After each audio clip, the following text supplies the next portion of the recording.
सुनो बच्चों, आज जो चैप्टर कर रहे हैं ना उसका नाम है इलेक्ट्रिसिटी वाला चैप्टर। देखो कैसे करना है तुम्हें, इलेक्ट्रिसिटी के क्वेश्चन, इलेक्ट्रिसिटी जो चैप्टर है, ठीक है।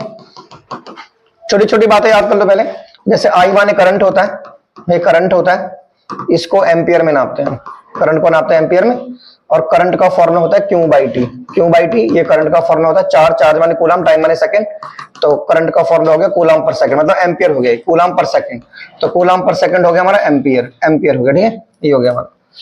तो इलेक्ट्रिसिटी में करंट माने क्या होता है I, and flow of charge, flow of charge. तो rate of flow of charge is called electric current. Rate of flow of an electric charge कैसे बोलेंगे हम, rate of flow, rate of flow of an electric charge. एक electric charge के flow को, rate of flow of an electric charge is called electric current. तो उसे हम क्या बोलेंगे, उसे हम इलेक्ट्रिक करंट बोलेंगे। क्या बोलेंगे हम उसे, इलेक्ट्रिक करंट, ठीक है। तो rate of flow of an electric charge is called electric current, ठीक है। तो rate of flow of an electric charge is called electric current. तो इलेक्ट्रिक करंट को दिखाएंगे आई से, ठीक है। तो आई का फॉर्मूला क्या हो गया, क्यू बाई टी, ठीक है, Q by T, Q by T. And what is the S I unit of electric current, ampere. क्या होती है, एम्पियर। यूनिट क्या होती है इलेक्ट्रिक करंट की, एम्पियर, एम्पियर, ठीक है। तो 1 एम्पियर को डिफाइन करना आता है ना, डिफाइन 1 एम्पियर। जैसे क्वेश्चन है डिफाइन करो 1 एम्पियर, तो current is said to be 1 ampere, current is said to be 1 ampere, current is said to be 1 ampere. Current 1 ampere कब होती है, व्हेन यूनिट चार्ज फ्लोज। कितना चार्ज फ्लो होता है, यूनिट चार्ज। कितना चार्ज फ्लो होता है, यूनिट चार्ज फ्लोज कहां से कहां तक, from one end of conductor, from one end of, from one end of the conductor, from one end of the conductor to the other end, one end of the conductor to the other end, to the other end in unit time, in unit time। तो कितना charge flow होता है बच्चों, बोलो। Current is said to be 1 ampere. Current 1 ampere तब होती है when unit charge flows, मतलब एक चार्ज को फ्लो होना पड़ेगा एक एंड से दूसरे एंड की तरफ, वो भी कितने में, हाँ, 1 सेकंड में। तो उसे क्या कहते हैं, उसे 1 एम्पियर कहते हैं। क्या कहते हैं उसे हम, 1 एम्पियर। क्या कहते हैं उसे हम, 1 एम्पियर। क्लियर है, करंट 1 एम्पियर कब होती है। बट आप ना इंटीग्रेशन क्वेश्चन सैंपल पेपर से करो सारे, कुछ नहीं करना आपको, सिर्फ इंटीग्रेशन करना, ठीक है, कर लोगे आप। तो करंट को दिखाते हैं आई से, एंड फॉर्मूला क्या होता है, Q by T, Q by T. और यूनिट क्या होती है, एम्पियर। चार्ज की यूनिट क्या होती है, टाइम की यूनिट सेकंड। क्लियर है, इलेक्ट्रिक करंट, ठीक है। क्वेश्चन देख लेते हैं किस तरह से हमसे पूछ रहे हैं क्वेश्चन। देखो बच्चों, पहला क्वेश्चन देखिए, क्या कह रहे हैं। एक है ना हमारे पास, इसने एक सेल दे रखा है, ये एक सेल है, एक सेल है, अमीटर है, रेजिस्टेंस है, की है। तो कह रहे हैं कि ए सेल और resistor key and ammeter are इंजन shown in the circuit, the current recording in the ammeter will be. तो करंट अमीटर में जो रिकॉर्ड होगी वो मैक्सिमम ए में होगी कि मैक्सिमम बी में होगी कि मैक्सिमम थर्ड में होगी, या सब में सेम होगी वो करंट। देखो पहले अमीटर, देखो तुम्हें पता है अमीटर जो होता है, हमेशा अमीटर को हम सीरीज में लगाते हैं। ये जो अमीटर है ना, इसे सर्किट में हम सीरीज में लगाते हैं। तो एक बात ध्यान रखना, ammeter is always connected in series in circuit, ammeter is always connected in series. Ammeter को हम किस में लगाते हैं, हमेशा सीरीज में, ठीक है। और अमीटर क्या बताता है हमें, करंट। क्या बताता है हमें, करंट। और सबसे अच्छा अमीटर उसको कहते हैं जिसका रेजिस्टेंस 0 हो, आइडियल अमीटर। आइडियल अमीटर का रेजिस्टेंस कितना होता है, 0। आइडियल अमीटर का रेजिस्टेंस कितना होता है, 0। ये ध्यान रखना, अमीटर को सर्किट में हम सीरीज में लगाते हैं, और आइडियल अमीटर वो है जिसका रेजिस्टेंस 0 हो, जिसका रेजिस्टेंस क्या हो, 0। और अमीटर को लगाने का तरीका देखिए, देखो पहले ना आप एक की बना लो ऐसे, ये वो रहा सेल, ये सेल बना लिया, और ये आपने की लगा दी ऐसे, ये की लगा दिया आपने, और ये आपने मान लो अमीटर लगा दिया, क्या लगा दिया, एमीटर, ठीक है। और ये आपने रेजिस्टेंस लगा दिया, कोई वायर लगा दिया ऐसे, ये रेजिस्टेंस लगा दिया ऐसे, मान लो कोई तार वाला लगा दिया, ठीक है। तो अमीटर का नेगेटिव यहाँ होना चाहिए, नेगेटिव, नेगेटिव अमीटर का जो है ना, यहाँ पर अमीटर का नेगेटिव होना चाहिए। तो नेगेटिव है ना, तो ये नेगेटिव यहाँ होना चाहिए, नेगेटिव नेगेटिव से कनेक्ट होना चाहिए, फिर ये पॉजिटिव होना चाहिए। ये नेगेटिव है तो नेगेटिव से कनेक्ट होना चाहिए।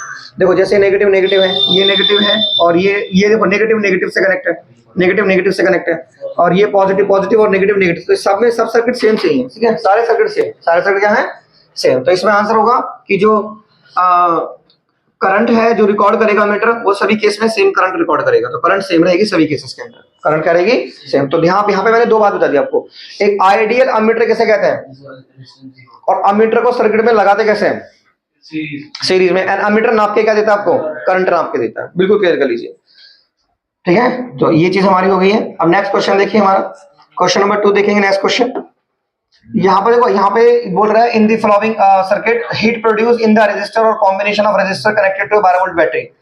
या इनमें जो हीट प्रोड्यूस होगी सभी केसेस में सेम होगी, या एक केस 1 में मिनिमम होगी, या केस 2 में मैक्सिमम होगी, या केस 3 में मैक्सिमम होगी। जो हीट प्रोड्यूस होगी, जो क्या प्रोड्यूस होगी, हीट प्रोड्यूस। एंड हीट का फॉर्मूला होता है आपको, बोलो बच्चों।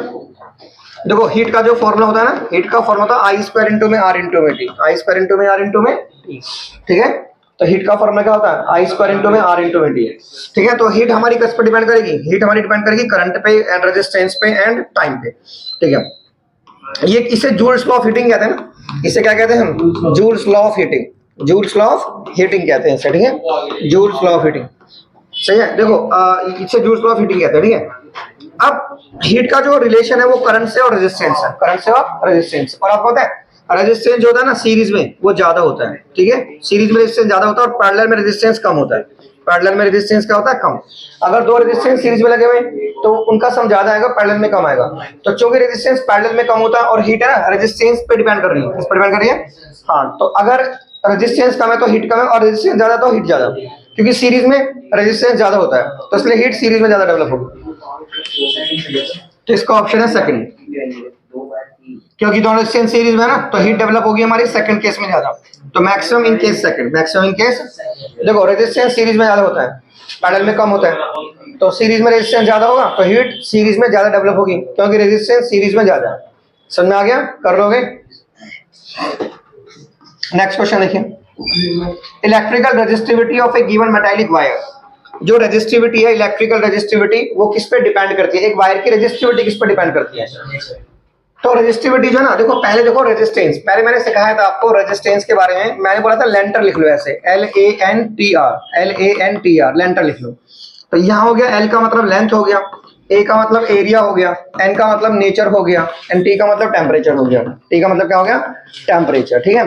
तो रेजिस्टेंस जो होता है ना वो इन सब चीजों पर डिपेंड करता है, लेंथ पे, एरिया पे, नेचर पे, टेम्परेचर पे। रेजिस्टेंस इन सब चीजों पर डिपेंड करता है, किस किस पर, लेंथ पर, एरिया पर, नेचर पे, टेम्परेचर पे, ठीक है। तो रेजिस्टेंस वो पैरामीटर है जो इन सब पे डिपेंड करता है, किस किस पे, length, area, nature, temperature, length, area, nature, temperature पे, ठीक है। एंड रेजिस्टेंस होता क्या है, रेजिस्टेंस एक ऑब्स्ट्रक्शन है, रुकावट है। रेजिस्टेंस क्या है, कैसे डिफाइन करोगे, it's an obstruction, it is an obstruction, ये एक ऑब्स्ट्रक्शन है, it's an obstruction in the path of an electric current, it's an obstruction in the path of an electric current, in the path of an electric current. तो electric current के रास्ते की जो रुकावट है in the path of an electric current, ठीक है, is called resistance.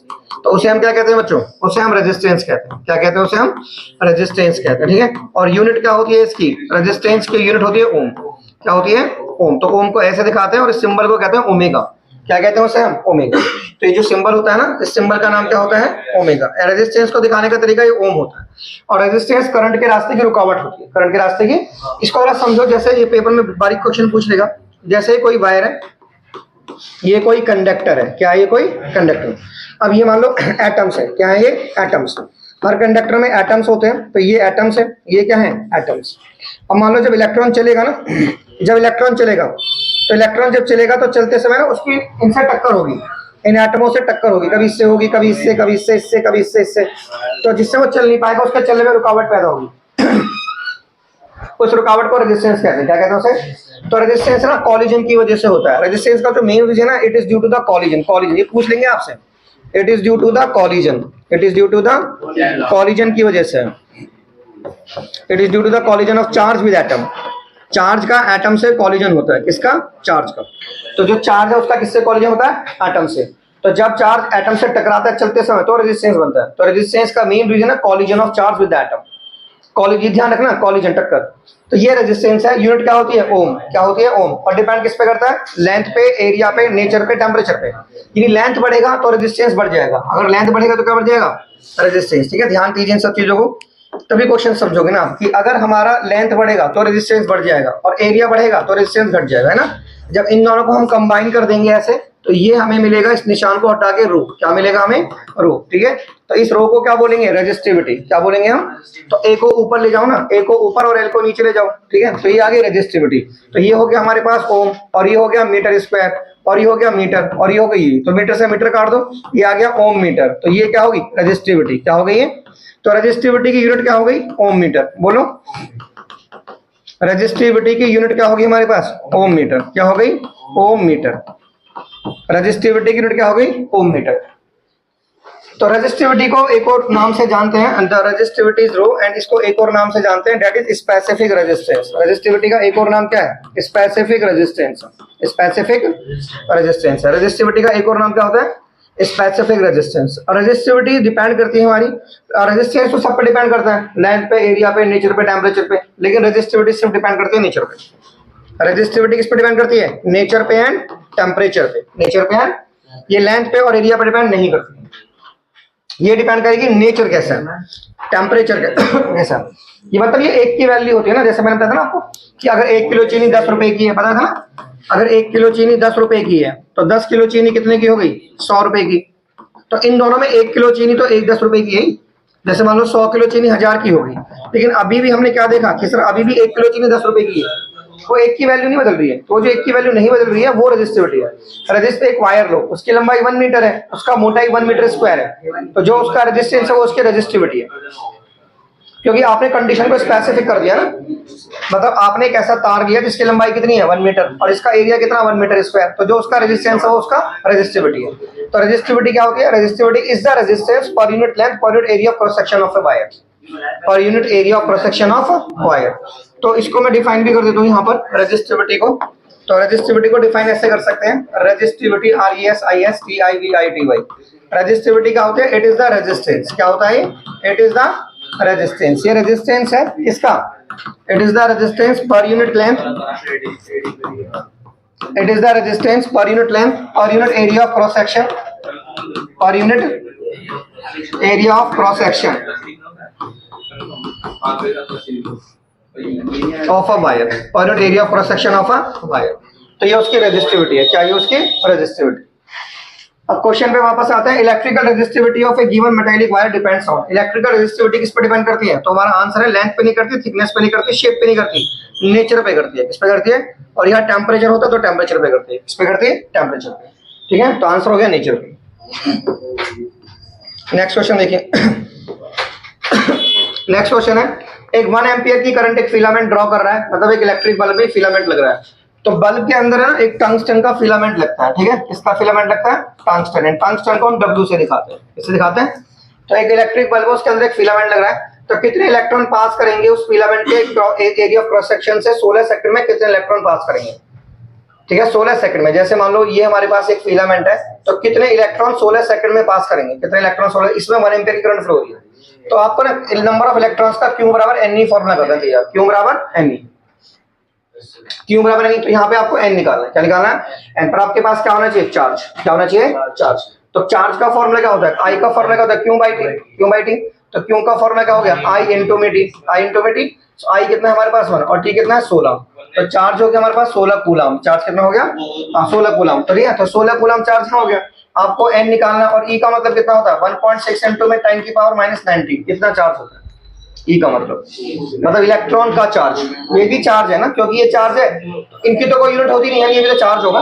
तो अब ये नीचे आ जाएगा, तो 16 अपॉन में 1.6 × 10⁻⁻19 बराबर N। अब यहाँ से पॉइंट हटा के 0 पर लगा दो, इसको इससे काट दो। अब ये 19 में एक प्लस कर दो, तो 10 की पावर 20। तो कितने इलेक्ट्रॉन्स आ गए हमारे पास? 10 की पावर 20। तो कितने इलेक्ट्रॉन पास करेंगे 1 सेकंड में? 10 की पावर 20। अब कल वाले क्वेश्चन में ठीक है, 10 की पावर 20 इलेक्ट्रॉन्स पास करेंगे। क्लियर होगा बच्चों? नेक्स्ट क्वेश्चन देखिए जल्दी से। Identify the circuit which in which the electric component have been properly connected. ऐसे क्वेश्चन आएगा 100% ऐसा सर्किट वाला क्वेश्चन, कि कौन सा ऐसा सर्किट है जिसमें प्रॉपर्ली कनेक्शन दिखाया गया है। आपको देखो एक चीज याद रखनी है, जो वोल्ट मीटर होता है ना, जो हमारा वोल्ट मीटर होता है, हम उसे पैरेलल में लगाते हैं। वोल्ट मीटर किसमें लगाते हैं? हम पैरेलल में। ठीक है, और अमीटर को किसमें लगाते हैं? हम अमीटर को हम सीरीज में लगाते हैं। तो अमीटर को लगाते हैं सीरीज में, एंड वोल्ट मीटर को लगाते हैं पैरेलल में। ठीक है, क्लियर है? तो यहाँ पर देखिए हमारे पास ये वोल्ट मीटर, अमीटर अगर सीरीज में है तो ये अमीटर पैरेलल में, तो रॉन्ग ऑप्शन हो गया। यहाँ वोल्ट मीटर पैरेलल में, वोल्ट मीटर पैरेलल में, दोनों ऑप्शन में से कोई ऑप्शन नहीं करेक्ट होगा। और यहाँ वोल्ट मीटर अमीटर दोनों ही सीरीज में लगते हैं, ये भी रॉन्ग ऑप्शन हो गया। ठीक है, और एक वोल्ट मीटर का याद रखना, जैसे मैंने बताया ना, एक आइडियल अमीटर किसे कहते हैं? Ideal ammeter. हाँ, आइडियल अमीटर उसको कहते हैं जिसका रेजिस्टेंस 0 हो। ऐसी आइडियल वोल्ट मीटर किसको कहते हैं? जिसका रेजिस्टेंस इनफाइनाइट हो। याद रखो, एक आइडियल वोल्ट मीटर का रेजिस्टेंस, ठीक है, आइडियल वोल्ट मीटर का रेजिस्टेंस सो आइडियल वोल्टमीटर का रेजिस्टेंस कितना होता है बताइए, that is infinite, that is क्या होता है, इनफाइनाइट। आइडियल वोल्टमीटर का रेजिस्टेंस क्या होता है, इनफाइनाइट इनफाइनाइट इनफाइनाइट, ठीक है। एंड वोल्टमीटर को सर्किट में कैसे लगाते हैं, पैरेलल में।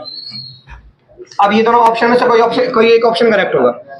अब सुनो बच्चों, देखो अमीटर का माइनस इससे कनेक्ट है, देखो ये माइनस कनेक्ट है और ये प्लस, ठीक है। अमीटर का माइनस इस सेल के माइनस से कनेक्ट होना चाहिए, पर यहाँ अमीटर का प्लस इस माइनस से कनेक्ट है, तो ये ऑप्शन रॉन्ग हो गया।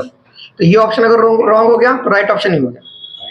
अमीटर का सुनो, अमीटर जब सेल का माइनस अमीटर के माइनस से कनेक्ट होना चाहिए, करेक्ट है।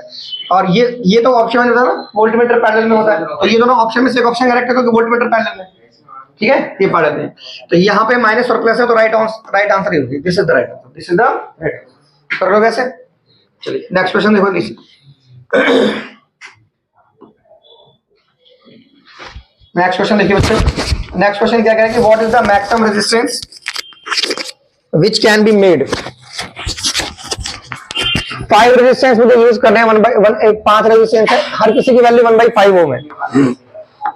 देखो ये रेजिस्टेंस है, इसकी वैल्यू 1/5 ओम है। ऐसे 5 रेजिस्टर है, इसकी भी वैल्यू है और इसकी भी वैल्यू है और इसकी भी वैल्यू है। ये 5 रेजिस्टर है, सबकी वैल्यू 1/5 ओम है। तो मुझे मैक्सिमम रेजिस्टेंस निकालना है। मैक्सिमम रेजिस्टेंस निकालने के लिए अपने सीरीज में कनेक्ट कीजिए, इसमें कनेक्ट कीजिए, और जब सारे रेजिस्टर सेम होते हैं तो सॉरी, जब सारे रेजिस्टर सेम होते हैं तो सीरीज में आंसर कैसे निकालते हैं, सीरीज में n इंटू आर करके निकालते हैं, n इंटू में आर। तो हमारे पास 5 रजिस्टर हैं और हर एक की वैल्यू है। अब इससे इसे काट दो तो आंसर आ गया 1 ओम। कितना आ गया, 1 ओम आ गया आंसर, 1 ओम। लेकिन अगर वो बोलता है मिनिमम रेजिस्टेंस निकालना है तो मिनिमम पैरेलल में निकलता है, ठीक है। तो अगर सारे रेजिस्टेंस सेम है तो r/n लगाओ, r/n लगा दो। तो अगर पैरेलल में निकालते हैं तो 1/5 और ये 5 यहां मल्टीप्लाई, देखो r की वैल्यू 1/5 और n की वैल्यू 5 है, तो ये 5 और 5 कितना हो जाता, 1/25। तो हमसे सीरीज में पूछा है, तुम्हारा आंसर ये होगा। नेक्स्ट क्वेश्चन देखो, ये तो सेम आ गया आंसर। अब 1 बाय मिनिमम का, तो मिनिमम में क्या निकालते हैं, 1/25 मिनिमम रेजिस्टेंस ना, तो मिनिमम तो पैरेलल में होता है, तो पैरेलल में कैसे निकालेंगे, r/n। Next question, the proper representation of series combination of the cells. Series combination दिखाना है, तो सीरीज में क्या होता है, plus minus plus minus plus minus. ये तो सही लग रहा है मुझे, प्लस माइनस यही तो है, ये क्या प्लस माइनस, ये तो करेक्शन कर ही रखा है, तो यही ऑप्शन। तो सीरीज में क्या यूज करते हैं, प्लस माइनस, तो this is the wrong option, ये रॉन्ग ऑप्शन हो गया। एंड ये प्लस ये माइनस माइनस जुड़ गया, ये भी गलत हो गया। एंड ये तो रॉन्ग, तो राइट आंसर तो यही है इसका, ठीक है, plus minus that is your series combination. Okay next question देखिए, which of the following represent the voltage. तो वोल्टेज का फॉर्मूला ध्यान है आपको, तो वोल्टेज का फॉर्मूला क्या होता है, V का फॉर्मूला W/Q।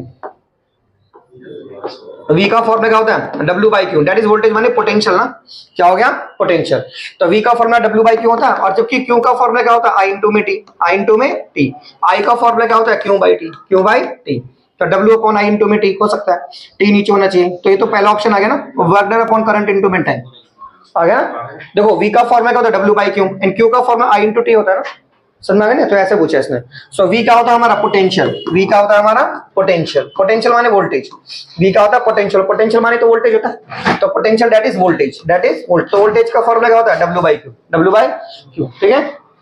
एंड पोटेंशियल क्या होता है, अमाउंट ऑफ वर्क डन, तो पोटेंशियल कैसे डिफाइन करते हैं, अमाउंट ऑफ वर्क डन, कितना काम हमको करना पड़ेगा, अमाउंट ऑफ वर्क डन, ठीक है, in bringing a unit positive test charge, amount of work done in bringing a unit positive test charge. एक यूनिट पॉजिटिव टेस्ट चार्ज है, ठीक है, unit positive test charge, TEST test, amount of work done in bringing a unit positive test charge, unit positive test charge उसको लाना है मुझे कहां से, फ्रॉम इन्फिनिटी से, कहां से, फ्रॉम इन्फिनिटी से टू ए पर्टिकुलर पॉइंट तक, फ्रॉम इन्फिनिटी से टू ए पर्टिकुलर पॉइंट तक लाना है, ठीक है, इन द इलेक्ट्रिक फील्ड, ठीक है, in the electric field region, ठीक है, इलेक्ट्रिक फील्ड रीजन में लाना है। तो ये होता है हमारा पोटेंशियल। तो पोटेंशियल होता है हमारा amount of work done in bringing a unit positive test charge from infinity to a particular point. जैसे ये हमारा सोर्स चार्ज होता है और ये डिस्टेंस हमारी इन्फिनिटी है। अब यहां से मैं एक टेस्ट चार्ज को यहां से यहां ला रहा हूं A पर, ठीक है, तो जितना वर्क मुझे यहाँ ए पे करना पड़ेगा वो यहाँ का पोटेंशियल हो जाएगा। जैसे मैं यहाँ पे वर्क मैंने 10 जूल करा तो यहाँ का पोटेंशियल 10 वोल्ट हो गया, और यहाँ का मैंने 20 जूल करा तो यहाँ का पोटेंशियल 20 वोल्ट हो गया। क्या हो गया? 20 वोल्ट। तो पोटेंशियल का फॉर्मूले में W आएगा क्योंकि आप काम कर रहे हैं और चार्ज को ले जा रहे हैं, तो ये पोटेंशियल बन जाएगा। एंड Q का फॉर्मूला क्या होता है? I इंटू में T, I इंटू में T। ठीक है, राइट आंसर इज दिस। ये ऑप्शन 9 का फर्स्ट आंसर हो गया। ठीक है बच्चों, कर लोगे ना? ठीक है, अब देखो नेक्स्ट क्वेश्चन। देखो नेक्स्ट क्वेश्चन क्या है हमारे पास, 10वां क्वेश्चन। एक सिलेंड्रिकल कंडक्टर है, एक उसकी लेंथ इतनी है, एक कंडक्टर है उसकी लेंथ दे रखी है तुम्हें। एक कंडक्टर की लेंथ दे रखी है, uniform area of cross section A दे रखा है, रेजिस्टेंस आर दे रखा है। दूसरा कंडक्टर 12 है, उसका रेजिस्टेंस आर है। ठीक है, उससे तो उसका एरिया कितना होगा? मान लो ये एक कंडक्टर है तुम्हारे पास, ये एक कोई कंडक्टर ऐसे है। ठीक है, ये कोई कंडक्टर है, उसकी लेंथ कितनी L है, इसका एरिया तुम्हारा A है। ठीक है, और उसका रेजिस्टेंस R है, रेजिस्टेंस R है। दूसरा कंडक्टर है, उसका भी रेजिस्टेंस R है, दोनों का रेजिस्टेंस R है। दूसरा कंडक्टर से लंबाई 2L है, लंबाई कितनी है उसकी? 2L, लंबाई कितनी है? 2L है, और रेजिस्टेंस इसका भी R है। देखो रेजिस्टेंस का फॉर्मूला क्या होता है? R बराबर रो इंटू में L अपॉन E, ये होता है। ठीक है, अगर मुझे अभी भी रेजिस्टेंस R करना है तो ये तो रो है, लेकिन लंबाई उसने डबल कर दी है, तो एरिया को तुम्हें, एरिया भी तुम्हें डबल करना पड़ेगा ना, तभी तो वापस R आएगा। अरे 2 से 2 कटेगा तभी तो वापस इस पे आओगे आप। उसने लेंथ को डबल कर दिया तो एरिया भी तो डबल होना चाहिए, एरिया भी क्या हो जाएगा? तभी वापस सेम रेजिस्टेंस आएगा। तो your right answer is 2, right answer is 2। ठीक है, नेक्स्ट क्वेश्चन देखिए। अभी बताता हूँ ग्राफिकल क्वेश्चन कैसे करने हैं उसको। देखिए सुनो बच्चों, ये क्वेश्चन देखिए, question number 11। A student carries out an experiment, एक स्टूडेंट एक एक्सपेरिमेंट कर रहा है और प्लॉट कर रहा है VI ग्राफ। नाइक्रोम वायर का ग्राफ खींचा उसने और रेजिस्टेंस और IV ने ग्राफ खींचा। देखो मैंने ग्राफ ऐसे बताया तुम्हें, जैसे ये मान लो ये तुम्हारा V है ना, और ये तुम्हारा I है। ठीक है, और ये तुम्हारा रेजिस्टेंस R है, और ये R1 है, और ये R2 है। तो ग्राफ वाले क्वेश्चन में जो भी Y एक्सिस पे है उसको X एक्सिस से डिवाइड करा करो, ऐसे V को I से डिवाइड करो ऐसे। ठीक है, और फिर देखो क्या आएगा, तुम देखो R आया, तो V को I से डिवाइड करने पर रेजिस्टेंस आ गया, और इसे V को I से डिवाइड करना इसे स्लोप कहते हैं। क्या कहते हैं इसे? स्लोप। तो लिखो स्लोप ऑफ VI ग्राफ। तो VI ग्राफ का स्लोप किसको बता रहा है बताइए? रेजिस्टेंस को। तो slope of the VI graph बराबर रेजिस्टेंस ऑफ वायर। ये रेजिस्टेंस है, क्या है? रेजिस्टेंस। मतलब जिसका एंगल ज्यादा उसका स्लोप माने एंगल भी होता है, तो जिसका एंगल ज्यादा होगा, जिसका इसका एंगल ज्यादा है तो उसका रेजिस्टेंस ज्यादा हो गया, क्योंकि ये स्लोप है ना और ये एंगल भी है, तो एंगल ज्यादा R ज्यादा, एंगल ज्यादा R ज्यादा। स्लोप माने एंगल ही तो होता है, तो स्लोप माने ये चीज, ये एंगल स्लोप है। ठीक है, तो जिसका R ज्यादा, तो इस वाले केस में क्या होगा? रेजिस्टेंस R1 R2 से ज्यादा होगा इस वाले केस में। लेकिन इसने ग्राफ उल्टा लिया हुआ है, I और V। हमारे क्वेश्चन में ग्राफ उल्टा है, यानी I ऊपर है और V नीचे है, तो जब मैं इनको डिवाइड करूंगा तो मेरा आंसर 1 अपॉन में R आएगा। यानी अब ये स्लोप आ गया, क्या आ गया है? स्लोप। तो स्लोप ऑफ IV ग्राफ, तो IV slope of VI graph. ठीक है, तो VI ग्राफ का ये स्लोप आ गया 1 अपॉन R। यानी अब आपको उल्टा बोलना है, क्योंकि आपका 1 अपॉन R है। स्लोप माने एंगल आपका 1 अपॉन R आया है, यानी एंगल बड़ा तो R छोटा, एंगल बड़ा तो R छोटा, यानी सबसे बड़ा R क्या हो गया? अब ये हो गया, उससे छोटा ये हो गया, और सबसे छोटा ये हो गया। जिसका एंगल बड़ा उसका R छोटा हो गया ना, ये उल्टा ही, क्या है ये? उल्टा। आ रहा समझ? तो R3 R2 R1 होगा आंसर, R3 R2 और R1। So right answer is this, option C. Paper में ऐसा क्वेश्चन बहुत आता है, कुछ सोचना ही नहीं आपको। तो जैसे इसने ऐसे दिया, जैसे ये I दे दिया और V दे दिया, और बोलेंगे कि कौन सीरीज में कौन पैरेलल में, बताओ कौन सीरीज में। तो I और V का हिसाब जो मैंने लगाया, तो ये तो आप मतलब सर इसका रेजिस्टेंस ज्यादा होगा क्योंकि इसका एंगल कम है, क्योंकि ये उल्टा है ना, I अपॉन V। ये I अपॉन में V 1 अपॉन R आ गया ना, तो एंगल ज्यादा, ये एंगल है और R अपोजिट हो गए, यानी angle inversely proportional to resistance हो गया, इनवर्सली प्रोपोर्शनल टू रेजिस्टेंस। ठीक है, तो अगर रेजिस्टेंस बड़ा होगा तो एंगल छोटा हो गया, तो एंगल छोटा तो रेजिस्टेंस बड़ा, और बड़ा रेजिस्टेंस सीरीज में होता है, यानी B सीरीज में A पैरेलल में, B किसमें? सीरीज में, और A किसमें? पैरेलल में। ऐसे लगाना है। कभी कभार बोलेगा किसका टेम्परेचर ज्यादा होगा, तो जिसका रेजिस्टेंस ज्यादा होगा। तो अगर B सीरीज में है तो B का रेजिस्टेंस ज्यादा, तो टेम्परेचर भी B का ज्यादा होगा, A का कम होगा टेम्परेचर, ये ध्यान रखो। ठीक है, अगर I ऊपर है और V नीचे है तो एंगल उल्टा, तो एंगल छोटा तो रेजिस्टेंस ज्यादा। लेकिन अगर V ऊपर है I नीचे है ना, तो एंगल ज्यादा तो रेजिस्टेंस ज्यादा। और जिसका रेजिस्टेंस ज्यादा होता है किसमें होता है? सीरीज में। और जिसका रेजिस्टेंस ज्यादा उसमें हीट ज्यादा डेवलप होगी, रेजिस्टेंस ज्यादा तो हीट ज्यादा। कर लोगे ऐसे? चलिए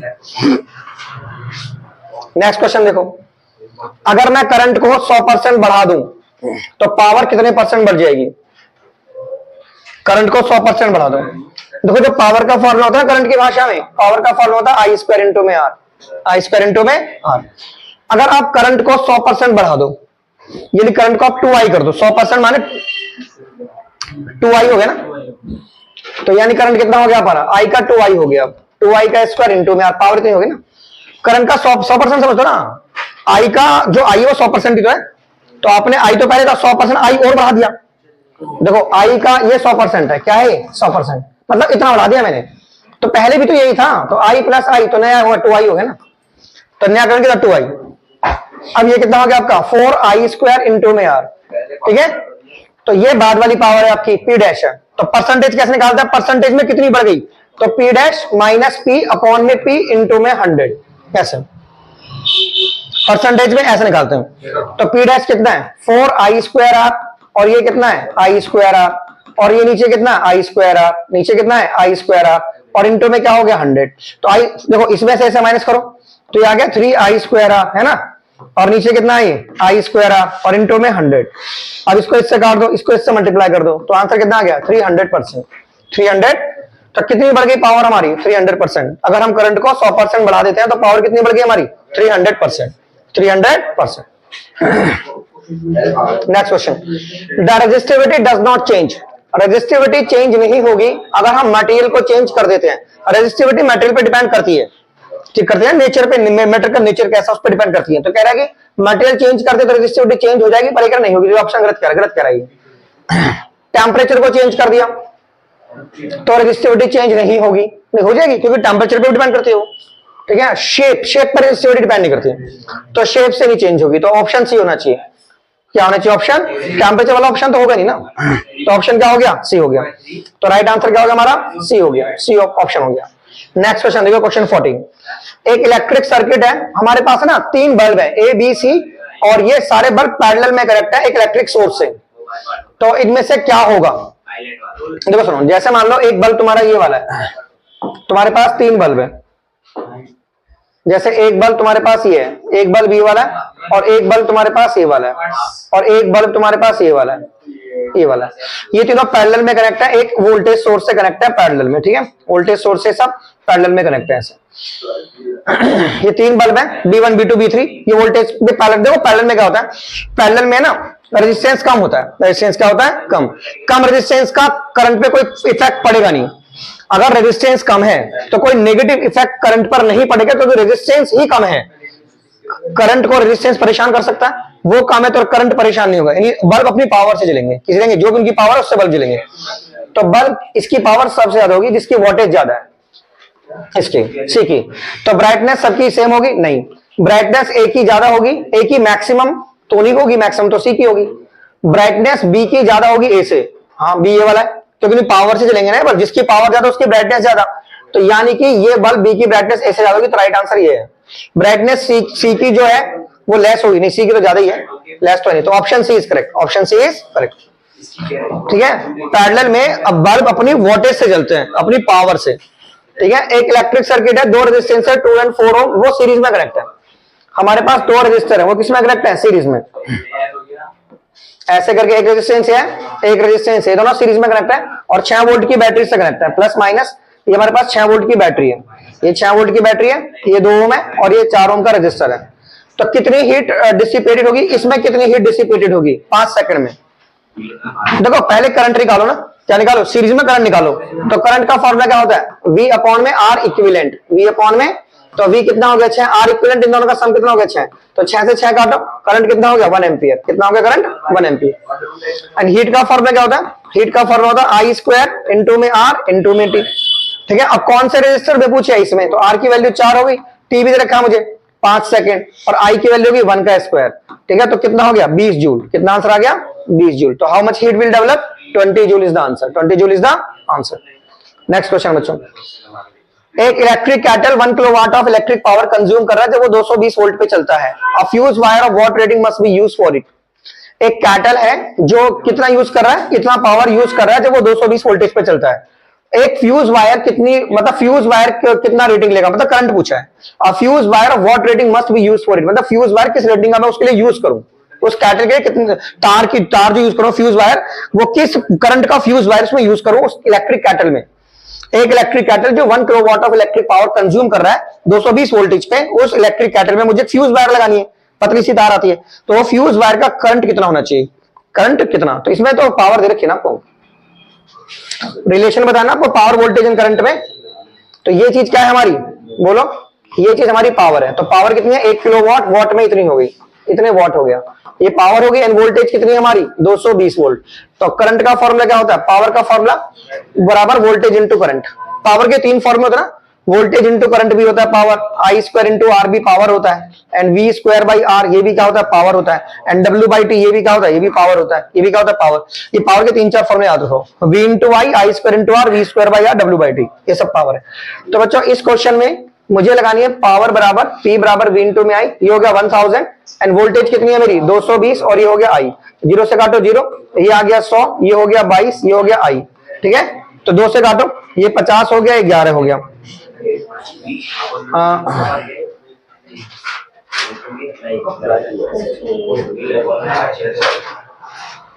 ये एग्जैक्ट आंसर नहीं आ रहा। एक इलेक्ट्रिक कैटल कंज्यूम इतने इलेक्ट्रिक पावर व्हेन, क्या हो गया, 4 से ज्यादा है ना, 11 चौक 44, 4.5, लगभग 5 एम्पीयर आंसर आएगा। क्या आएगा, 5, ठीक है। तो अप्रोक्स ही आएगा, पूरा नहीं कटेगा, पर उसमें ऑप्शन रखे तो 5 लोग। नेक्स्ट क्वेश्चन, 2 रेजिस्टर है, उनका रेजिस्टेंस 2 ओम और 4 ओम है, उनको मैंने कनेक्ट किया बैटरी से। जैसे 2 रेजिस्टर है मेरे पास, देखिए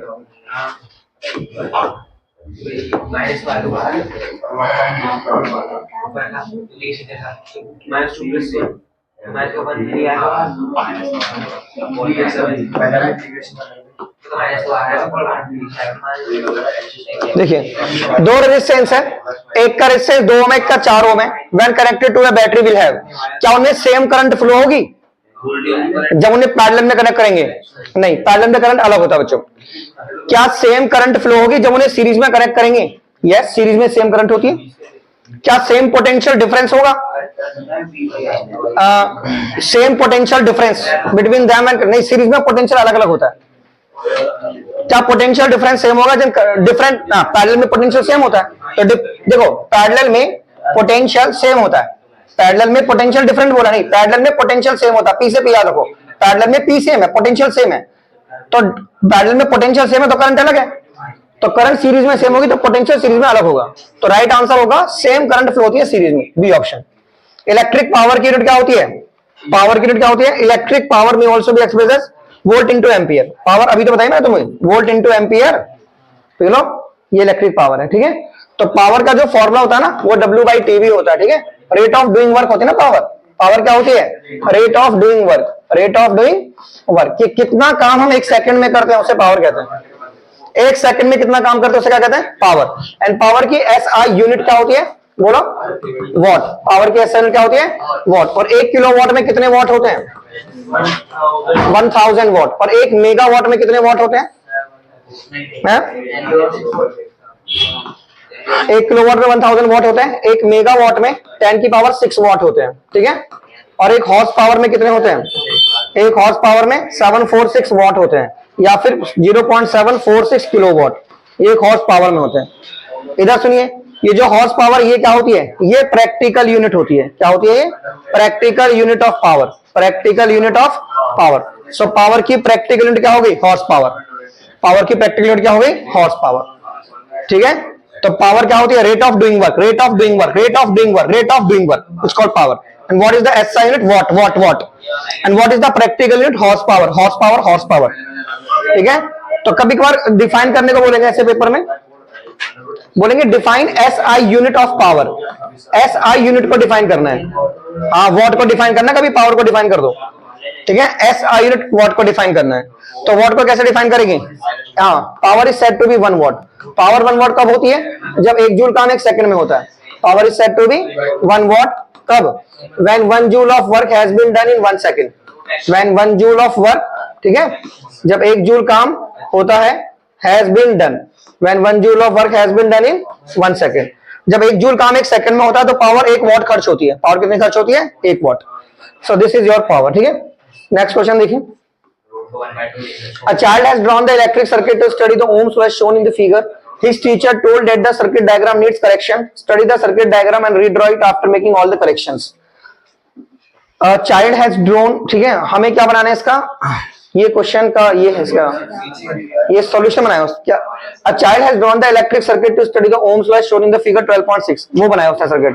His teacher told that the circuit diagram needs correction. Study the circuit diagram and redraw it after making all corrections. ये फिगर इस क्वेश्चन का है, नहीं सर वो है इसका ये ये फिगर इस क्वेश्चन का है ना 12.7, ये हमारा क्वेश्चन ये। तो उसने इलेक्ट्रिक सर्किट को ड्रॉ कराया using Ohm's law shown in the figure. मतलब क्या करेक्शन है इसमें, वोल्ट मीटर सीरीज में है। हाँ वोल्ट मीटर सीरीज में लगा दिया है, वोल्ट मीटर को पैरेलल में लगाते हैं, अमीटर को सीरीज में। सो अमीटर का कनेक्शन यहाँ होगा, वोल्ट मीटर का यहाँ होगा, ठीक है। वोल्ट मीटर को पैरेलल में लगाते हैं, क्या लगाते हैं, पैरेलल में। हाँ बिल्कुल कुछ नहीं करना, अमीटर को यहाँ लगा दो, वोल्ट मीटर को यहाँ लगा दो, ठीक है भाई। यहाँ क्या लगा दो आप, यहाँ वोल्ट मीटर, यहाँ पे भी लिख देना, क्या लिखना यहाँ पे आप, एक मिनट ये पेज खत्म हो गए ना हमारे।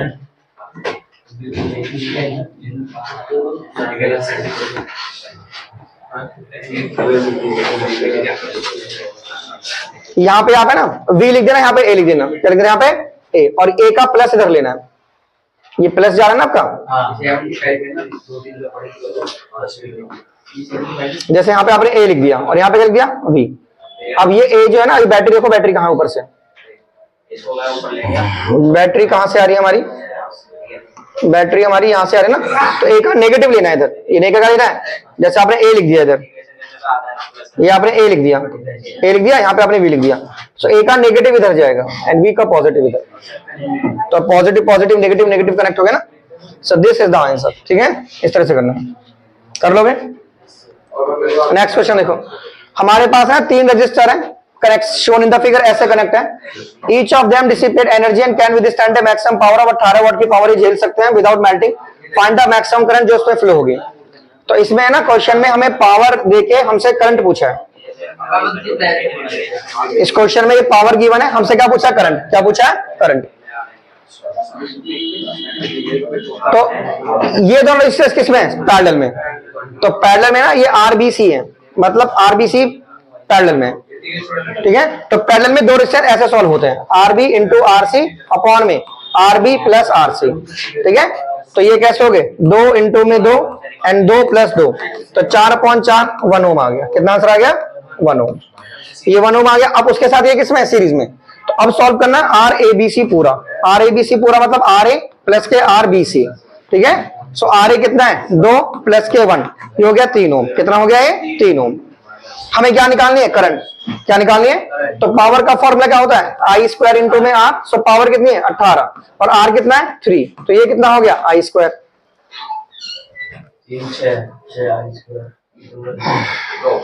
रूट में आंसर है ना,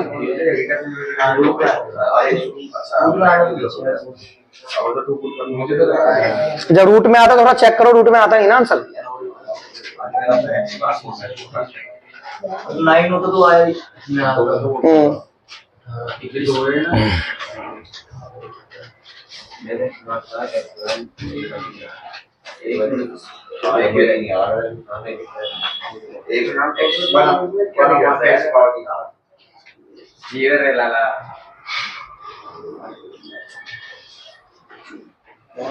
कोई नहीं, ऐसे ही आ रहा है इसका आंसर। सो आई स्क्वायर की वैल्यू आ गई 6, तो आई की वैल्यू आ गई √6। कितनी आ गई, √6। कितनी आ गई, √6, ठीक है।